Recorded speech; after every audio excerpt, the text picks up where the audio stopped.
നിന്നിലേക്ക് ഭാഗം 73. ശിവ പതിയെ സാഗറിൽ നിന്നും അകന്നു മാറി. സാഗർ കണ്ണു നിറച്ചുകൊണ്ട് അവനെ നോക്കി.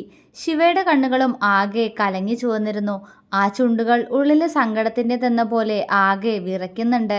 സാഗർ അവനെ അലിവോടെ നോക്കി. പപ്പയോട് ഇപ്പോഴും ദേഷ്യമാണോ ശിവ? അയാൾക്ക് അത് ചോദിക്കാതിരിക്കാൻ കഴിഞ്ഞില്ല. ശിവ അല്ല എന്ന് പെട്ടെന്ന് തന്നെ തലയാട്ടി. കണ്ടു നിന്നവരുടെയും കണ്ണുകൾ നിറഞ്ഞുപോയി. എന്നോട് ക്ഷമിക്കട ശിവ. അപ്പോഴത്തെ അവസ്ഥയിൽ നീ വീണ്ടും അവർക്ക് പുറകെ പോകുന്നു തോന്നിയപ്പോൾ പപ്പയ്ക്ക് വേറെ മാർഗമില്ലായിരുന്നു. അറിയാം, അന്ന് ഞാൻ പറഞ്ഞതെല്ലാം നിന്നെ ഒരുപാട് വേദനിപ്പിച്ചു എന്ന്. പക്ഷെ നീ ഇങ്ങനെ ഞങ്ങളെയൊക്കെ ഉപേക്ഷിച്ചു പോകുന്ന പപ്പ കരുതിയില്ലടാ. അത്രയും പറഞ്ഞ് അയാൾ അവൻ്റെ നെഞ്ചിലേക്ക് വീണ് കരഞ്ഞു. ശിവയുടെ നെഞ്ച് വിങ്ങി. അവൻ അയാളെ ചേർത്ത് പിടിച്ച് ആശ്വസിപ്പിച്ചു.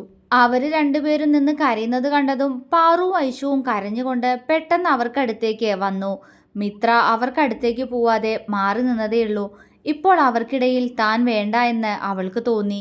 അവരുടെ 3 പേരുടെയും സന്തോഷം കാണാൻ വേണ്ടി മിത്ര നിറകണ്ണുകളോടെ അവരെ മാത്രം നോക്കി നിന്നു. പാറു വന്ന് സാഗറിൻ്റെ പുറത്ത് ആശ്വസിപ്പിക്കാൻ എന്ന പോലെ തലോടി. സാഗർ പെട്ടെന്ന് ശിവയുടെ നെഞ്ചിൽ നിന്നും മുഖമുയർത്തി പാറുവിനെയും അവർക്കിടയിലേക്ക് ചേർത്ത് നിർത്തി. ഐശു കണ്ണു നിറച്ച് അവരെ നോക്കുന്നത് കണ്ടതും ശിവ അവൻ്റെ കൈകൾ വിടർത്തിപ്പിടിച്ചു.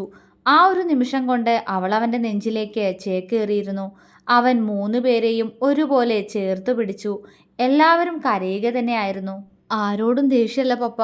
പക്ഷേ പപ്പ അന്ന് അങ്ങനെയൊക്കെ പറഞ്ഞപ്പോൾ ആരും ഇല്ലാത്തവനാ ഞാനെന്ന് വീണ്ടും വീണ്ടും പറഞ്ഞ് പപ്പ എന്നെ കുത്തി നോവിക്കുന്നത് പോലെ തോന്നി. തകർന്നു പോയി ഞാൻ. പിന്നെ ഞാൻ കാരണം നിങ്ങൾക്ക് ആർക്കും ഒരു ബുദ്ധിമുട്ടുണ്ടാവരുതെന്ന് തോന്നിപ്പോയി. അതാ ഞാൻ. അത്രയും പറഞ്ഞപ്പോഴേക്കും അതുവരെ ശിവ തടഞ്ഞു വെച്ച കണ്ണുനീർ പുറത്തേക്ക് ഒഴുകിപ്പോയിരുന്നു.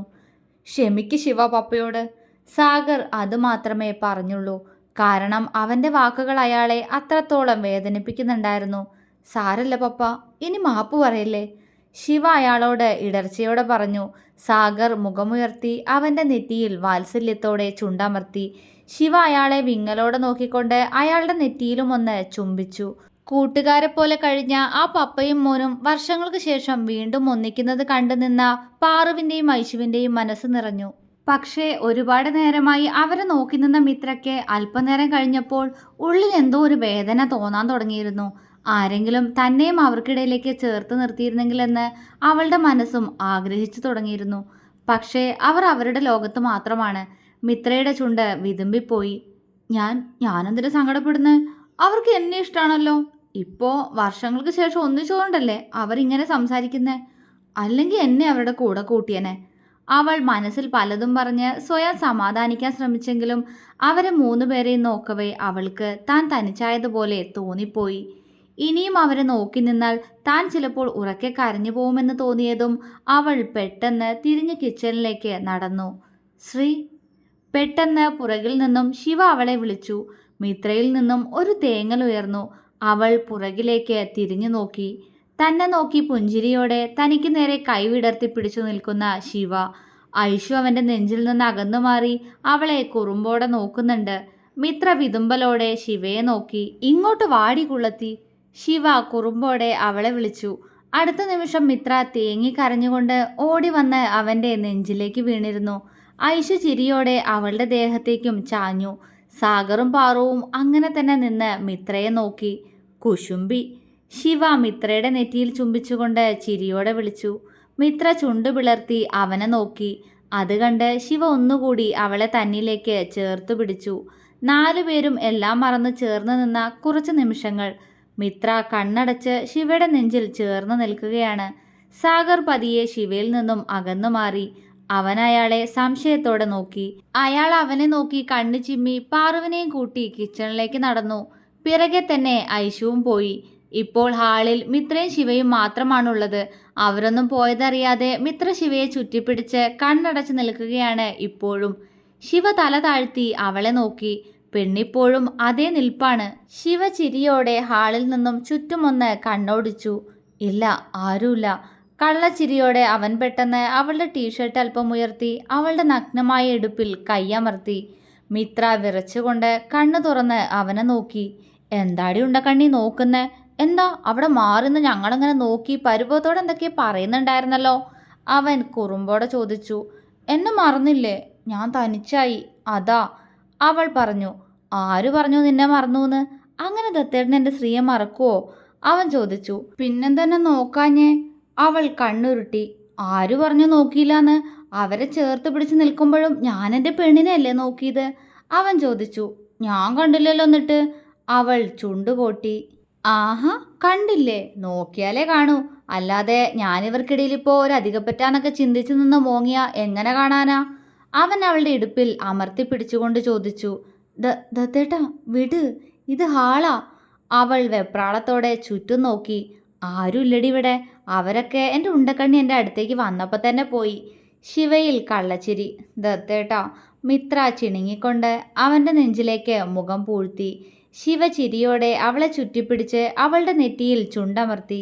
ഡൈനിങ് ടേബിളിന് ചുറ്റും ഇരിക്കുമ്പോൾ വർഷങ്ങൾക്ക് ശേഷം അന്ന് അവിടെ ബഹളമുണ്ടായിരുന്നു, സ്നേഹമുണ്ടായിരുന്നു, ഭക്ഷണം വാരിക്കൊടുക്കലുണ്ടായിരുന്നു. മിത്ര അവർക്കിടയിൽ ശരിക്കും ഒരു കുറുമ്പിയായി മാറി. ശിവയുടെ ദേഷ്യവും പിണക്കവുമെല്ലാം സാഗറിനോടും പാറുവിനോടും ഐശുവിനോടും പറഞ്ഞ് അവൾ ചിരിക്കുമ്പോൾ അവരുടെ ശിവയെക്കുറിച്ച് തന്നെയാണോ ഇതൊക്കെ പറയുന്നതെന്ന അത്ഭുതമായിരുന്നു പാറുവിലും സാഗറിലും. പക്ഷെ അപ്പോഴും ആരെയും ശ്രദ്ധിക്കാതെ മിത്രയുടെ സംസാരം മാത്രം കേട്ട് അവളെ കണ്ണിമയ്ക്കാതെ നോക്കിയിരിക്കുന്ന ശിവയെ കണ്ട് സാഗറിൻ്റെയും പാറുവിൻ്റെയും ഐശുവിൻ്റെയും ചുണ്ടിൽ പുഞ്ചിരി വിരിഞ്ഞു. അവൻ്റെ ലോകം അവൾ മാത്രമാണെന്ന് വീണ്ടും വീണ്ടും അവർ മനസ്സിലാക്കുകയായിരുന്നു. ശിവയുടെ കണ്ണുകളിൽ നിറഞ്ഞു നിൽക്കുന്നത് മുഴുവനും അവൻ്റെ മാത്രം സ്ത്രീയാണ്. അവളിലേക്ക് പകരാനായി പ്രണയം നിറച്ചുവെച്ച മനസ്സുമായി ശിവ കാത്തിരിക്കുന്നത് അവരുടെ മാത്രമായുള്ള ആ ദിവസത്തിന് വേണ്ടിയാണ്. രാവിലെ എഴുന്നേറ്റപ്പോൾ മുതൽ ശിവയ്ക്ക് മിത്രയെ ഒന്ന് തനിച്ച് കിട്ടിയില്ല. അവൾ സദാസമയവും പാറുവിൻ്റെയും ഐശുവിൻ്റെയും ഒപ്പമായിരുന്നു. ഐശു വീണ്ടും പഴയതുപോലെ കുറുമ്പിയാകുന്നത് എല്ലാവരും സന്തോഷത്തോടെ തന്നെയാണ് കണ്ടത്. പക്ഷേ മിത്രയെ അടുത്ത് കിട്ടാതെ ശിവ ആകെ വല്ലാത്തൊരവസ്ഥയിലായിരുന്നു. അല്ലെങ്കിൽ എപ്പോഴും കൂടെ ഉണ്ടാകുന്നോളാ, അവളെ ഒരു നിമിഷം പോലും ഇപ്പം അടുത്ത് കിട്ടുന്നില്ല. ശിവയുടെ മുഖം വീർത്തുപോയി. എന്താണ് ആലോചിക്കുന്നേ? സിറ്റ് ഔട്ടിൽ അങ്ങോട്ടും ഇങ്ങോട്ടും നടക്കുന്ന ശിവയോട് സാഗർ ചോദിച്ചു. അവൻ അയാളെ നോക്കി മുഖം വീർപ്പിച്ചു. എന്തുവാടാ? സാഗർ ചോദിച്ചു. ശ്രീ എവിടെ? അവളൊന്നും എൻ്റെ അടുത്തേക്ക് വന്നതേയില്ല. റൂമിന്ന് പോന്നിട്ട് അവളെ ഞാൻ നേരെ കണ്ടിട്ടുമില്ല. ശിവ പറഞ്ഞു. സാഗർ പൊട്ടി വന്ന ചിരി ഒതുക്കി അവനെ നോക്കി. അവളവിടെ അടുക്കളയിൽ അമ്മയുടെ ഐശുവിൻ്റെ കൂടെ ഉണ്ട്. സാഗർ പറഞ്ഞു. ശിവ മൂളി. ഉച്ചക്കത്തേക്ക് എന്തൊക്കെ ഉണ്ടാക്കുമോ നിൻ്റെ അമ്മ? ഇന്നലെ നിങ്ങൾ പെട്ടെന്ന് വന്നതുകൊണ്ട് അങ്ങനെ അധികം വിഭവങ്ങളൊന്നും കഴിക്കാനല്ലായിരുന്നല്ലോ. ഇന്ന് ആ പരാതിയെല്ലാം തീർത്തിട്ടേ അവൾ അടുക്കളയിൽ നിന്ന് ഇറങ്ങൂ. അമ്മയുടെ പാചകം കണ്ട് പഠിക്കട്ടെ എന്ന് പറഞ്ഞ് കൊച്ചു അവിടെ നിൽപ്പുണ്ട്. പിന്നെ ഐശു. അയാൾ ചിരിയോടെ പറഞ്ഞു. ആ, ശിവ അലസമായി പറഞ്ഞു. സാഗർ കുറുമ്പോടെ അവനെ നോക്കി. എന്നാടാ, അത്ര നേരം പോലും കൊച്ചിനെ കാണാതിരിക്കാൻ പറ്റുന്നില്ലേ? അയാൾ ചോദിച്ചു. ശിവ അയാളെ പുഞ്ചിരിയോടെ നോക്കി. അങ്ങനെയാണ് പപ്പ, എനിക്ക് എപ്പോഴും അവളെൻ്റെ കൂടെ വേണം. അത്രയും എന്നെ സ്നേഹിക്കുന്നുണ്ട് അവള്. ഞാൻ അവളോട് ദേഷ്യപ്പെടാറുണ്ട്. പക്ഷേ അവള് അതിലും വലിയ വികൃതിയാ. എന്നെ വരച്ച വരയിൽ നിർത്തും അവള്. എപ്പോഴും ഇങ്ങനെ കണ്ടിരിക്കാൻ തോന്നും. ശിവ ചിരിയോടെ പറഞ്ഞു. സാഗറിനും ചിരി വന്നു. അതല്ലെങ്കിലും കല്യാണം കഴിഞ്ഞ വരയൊക്കെ വരയ്ക്കും. അയാൾ ഒന്ന് നിശ്വസിച്ചു. ഓ ഈ പപ്പ, ഞാൻ അതല്ല പറഞ്ഞത്. ഞാൻ പിണങ്ങിയിരിക്കുകയാണെങ്കിലും ദേഷ്യം കാണിക്കുകയാണെങ്കിലും എന്തേലൊക്കെ ചെയ്ത് അവൾ പെട്ടെന്ന് എൻ്റെ പിണക്കം തീർക്കും. അത്ര നേരം പോലും എന്നോട് മിണ്ടാതിരിക്കാൻ അവൾക്ക് കഴിയില്ല.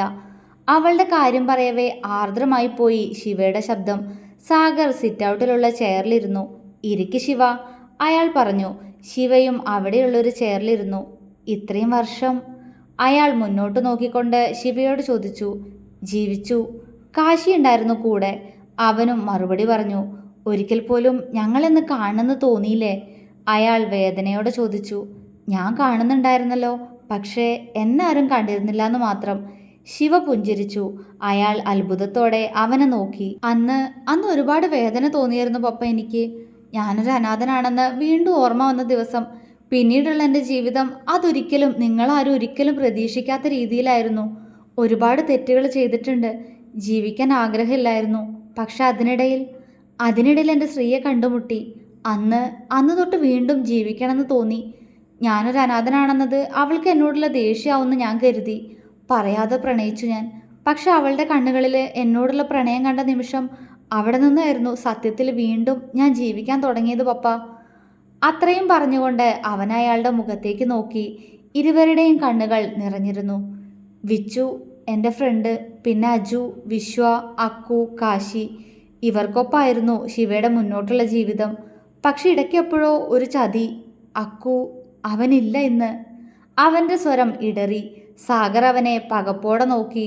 അവൻ പറയുന്നത് അത്ര വ്യക്തമായി അയാൾക്ക് മനസ്സിലായില്ലെങ്കിലും അവസാനം പറഞ്ഞയാൾ മരിച്ചുപോയി എന്ന് സാഗറിന് മനസ്സിലായി. കൂടുതൽ വിശദമായിട്ട് ഞാനെല്ലാം പപ്പയോട് പറഞ്ഞ പപ്പയ്ക്ക് വേദനിക്കും. അതുകൊണ്ട് ഇത്ര അറിഞ്ഞാൽ മതി. ശിവയുടെ ജീവിതം മുഴുവൻ ഇന്നെൻ്റെ സ്ത്രീക്ക് വേണ്ടി മാത്രം. അവളുടെ കൂടെ ജീവിക്കണം എനിക്ക്, എൻ്റെ മക്കളൊക്കെ ആയിട്ട്. അങ്ങനൊക്കെ ആഗ്രഹം തോന്നുന്നു ഇപ്പോൾ. അവൻ്റെ സ്വരം പതിഞ്ഞുപോയി. സാഗർ അവനെ സ്നേഹത്തോടെ നോക്കി. പിന്നെ പിന്നെ ഏഞ്ചൽ, അവളിന്ന് ഈ ലോകത്തില്ല, എനിക്കറിയാം. പക്ഷെ ഇന്നലെ ഞാൻ അവളുടെ സാമീപ്യം ഇവിടെ അറിഞ്ഞിരുന്നു. ശിവ കണ്ണ് നിറച്ചുകൊണ്ട് പറഞ്ഞു. ശിവ, സാഗർ ഇടറുന്ന സ്വരത്തോടെ വിളിച്ചു. ഒരുപാട് ജീവിക്കണമെന്ന് ആഗ്രഹിച്ചതാവില്ലേ അവള്? അതിനനുവദിക്കാതെ എൻ്റെ കുഞ്ഞിനെ കൊണ്ടുപോയില്ലേ? പിന്നെ ഞാൻ എങ്ങനെയാ പപ്പ വാസുദേവനോട് ക്ഷമിക്കുന്നേ? അവൻ്റെ സ്വരത്തിൽ പെട്ടെന്ന് ക്രൂരത നിറഞ്ഞു. ശിവ, നീ... സാഗർ പകപ്പോടെ അവനെ വിളിച്ചു. അവൻ എഴുന്നേറ്റ് നടക്കാൻ തുടങ്ങിയെന്ന് ഞാൻ അറിഞ്ഞു. അവനെ ജീവിക്കാൻ അനുവദിക്കില്ല പപ്പ ഞാൻ. അവൻ വേണ്ട. എൻ്റെ ഏഞ്ചൽ ഇല്ലല്ലോ ഈ ഭൂമിയിൽ, അതുകൊണ്ട് അവനും വേണ്ട. പപ്പ എന്നെ ഇനിയും തടയരുത്. എൻ്റെ ഏഞ്ചലിൻ്റെ ആത്മാവിന് സന്തോഷം കിട്ടണം. അതിന് അയാൾ വേണ്ട ഈ ഭൂമിയിൽ. തീർത്തിരിക്കും ശിവ, അവൻ ദേഷ്യം കൊണ്ട് ചുവന്ന മുഖത്തോടെ പറഞ്ഞു. സാഗർ തല താഴ്ത്തിയിരുന്നു. ഞാൻ തീർക്കുമായിരുന്നു അവനെ, പക്ഷെ നീയും ജയിലിൽ. അതിനിടയിൽ എൻ്റെ പാറു അയച്ചു. അതോർത്ത് മാത്രം എല്ലാം സഹിച്ചേ. എൻ്റെ കൊച്ചിനെ കൊന്നവനെ തീർക്കുമായിരുന്നു ഞാൻ. പക്ഷെ അവൾക്കൊപ്പം എൻ്റെ അടുത്ത മകളും കൂടി ഇല്ലാതാകുമെന്നുള്ള ഭയം. സ്വാർത്ഥനായിപ്പോയി പപ്പ. അതേ സ്വാർത്ഥത കൊണ്ടാ നിന്നോട് വന്ന അങ്ങനെയൊക്കെ. അത്രയും പറഞ്ഞപ്പോഴേക്കും സാഗർ മുഖം പൊത്തിയിരുന്നു പോയി. ശിവ അയാൾക്കടുത്തേക്ക് പോയി അയാൾക്ക് മുന്നിൽ മുട്ടുകുത്തിയിരുന്നു. സാഗർ അവനെ കണ്ണ് നിറച്ച് നോക്കി. നമ്മുടെ ഏഞ്ചലിൻ്റെ ആത്മാവിന് മോക്ഷം കിട്ടണ്ടേ പപ്പ? അതുകൊണ്ട് തീർത്തോട്ടെ ഞാൻ അയാളെ. വേണ്ടാന്ന് പറയരുത്. എന്നെ ഇനിയും തോൽപ്പിക്കരുത്. ശിവ കണ്ണ് നിറച്ചു. സാഗർ അവൻ്റെ കവിളിൽ തലോടി. നിന്നെ മനസ്സിലാക്കിയെടുത്ത് ഏഞ്ചലിന് മാത്രമല്ല ഈ പപ്പയ്ക്കും തെറ്റുപറ്റിയോടാ? അയാൾ ചോദിച്ചു. ഇല്ല, ഒരിക്കലുമില്ല. പപ്പയുടെ മനസ്സെന്തായിരുന്നു എന്ന് എനിക്ക് അന്നും അറിയായിരുന്നു. പക്ഷേ വായിന്ന് വന്ന വാക്കുകളാ വേദനിപ്പിച്ചേ.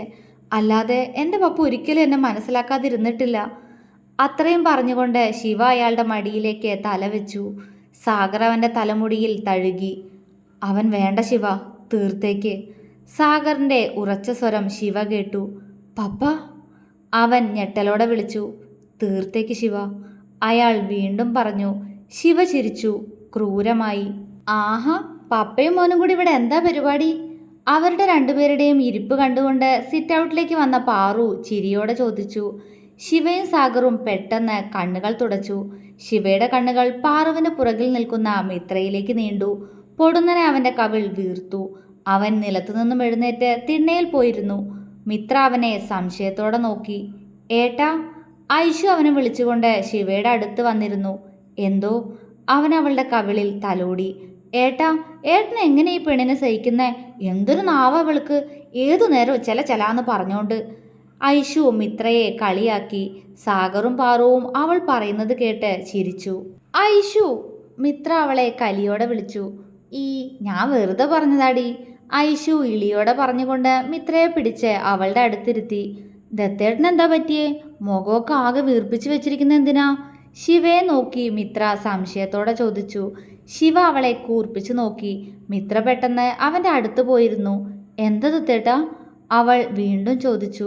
ശിവ മറുപടി പറയാതെ അവളുടെ ഇടുപ്പിലൂടെ കൈ ചുറ്റി അവളെ അവൻ്റെ അടുത്തേക്ക് ചേർത്തിരുത്തി അവളുടെ തോളിലേക്ക് തല ചായ്ച്ചു. മിത്ര വിറയലോടെ അവനെ നോക്കി. പതിയെ അവൾ പാറുവിനെയും ഐശുവിനെയും സാഗറിനെയും നോക്കിയപ്പോൾ അവർ ചിരിയോടെ അവരെ രണ്ടുപേരെയും നോക്കുകയാണ്. ഭാര്യ രാവിലെ മുതൽ കാണാനില്ല എന്ന് പറഞ്ഞ് പരിഭവിച്ചു നിൽക്കുമായിരുന്നു ഭർത്താവ്. സാഗർ കുറുമ്പോടെ പറഞ്ഞു. ശിവ അയാളെ കൂർപ്പിച്ചു നോക്കി. അത് കണ്ട് സാഗർ അവനെ നോക്കി ഇളിച്ചു കൊടുത്തു. മിത്ര ശിവയെ നോക്കി. ഇപ്പോഴും അതുപോലെ തന്നെ കിടക്കുകയാണ് അവൻ. അവൾക്ക് ചിരി വന്നു. എടിയേ, ഉച്ചക്കത്തേക്കുള്ളതെല്ലാം ആയോ? വന്നേ, ഞാൻ നോക്കട്ടെ. ഐഷു, നീയും വാ. അവിടെ അവരെ തനിച്ചാക്കാൻ വേണ്ടി സാഗർ പറഞ്ഞു. അത് മനസ്സിലാക്കിയ പോലെ രണ്ടുപേരും അയാൾക്കൊപ്പം അകത്തേക്ക് പോയി. ദത്തേട്ടാ, മിത്ര വിളിച്ചു. അവൻ അവളുടെ മുഖത്തേക്ക് നോക്കി. ഇവിടെയാണെന്ന് കരുതി എൻ്റെ കൺമുന്നിൽ വരാതെ സദാസമയം അവർക്കൊപ്പം നടന്നാലുണ്ടല്ലോ, കൊന്നു കളയും ഞാൻ നിന്നെ. ശിവ അവളുടെ കവിളിൽ കുത്തിപ്പിടിച്ച് ദേഷ്യത്തോടെ പറഞ്ഞു. ആ വിടടാ റൗഡി, എനിക്ക് നോവുന്നു. അവൾ അവൻ്റെ കയ്യിൽ അടിച്ചു. അവൻ അവളുടെ കവിളിൽ നിന്നും കൈയെടുത്തു. നിന്റെ ഒളിച്ചുകളി നാളത്തോടെ തീർക്കുന്നുണ്ട് ഞാൻ. ശരിയാക്കി തരാടി നിന്നെ ഞാൻ. ശിവ അവളെ ആകെ മൊത്തം ഒഴിഞ്ഞു നോക്കി സ്വയം താടിയിൽ തടവി. മിത്രയുടെ മുഖം ചുവന്നു. ദത്തേട്ടാ, അവൾ പിടച്ചിലോടെ വിളിച്ചു. വിളിപ്പിക്കാൻ എൻ്റെ പേര് ഞാൻ നിന്നെക്കൊണ്ട് പല രാഗത്തിൽ. പൊന്നുമോള് കാത്തിരുന്നോ. അത്രയും പറഞ്ഞ് അവളുടെ കവിളിലൊന്ന് അമർത്തിക്കടിച്ച് അവൻ എഴുന്നേറ്റ് അകത്തേക്ക് പോയി. അവൻ പോകുന്നതും നോക്കിക്കൊണ്ട് മിത്ര അവളുടെ കവിളിൽ തലോടി. അവളുടെ ചുണ്ടിൽ നാണത്തോടെ ഒരു പുഞ്ചിരി വിരിഞ്ഞു. തുടരും.